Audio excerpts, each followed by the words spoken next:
In this video, I'm going to show you how you can make your TikTok account private using a PC. By making your TikTok account private, it means only people you have approved can follow you.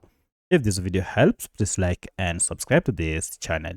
Alright, so to do so, go ahead and log into your TikTok account on your computer and then head over to this sidebar and you should see more. Under more, go ahead and click on the settings, and under settings choose general, and here head over to privacy, and under it we have discoverability. Under it you can see private account. You can see currently it is turned off. You're told with a private account only users you approve can follow you and watch your videos.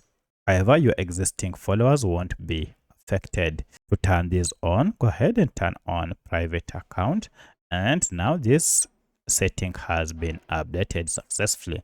So that's how you can make your account private on TikTok. If you have any other question, kindly let me know in the comment section. Otherwise, thanks for watching and let's meet in the next video.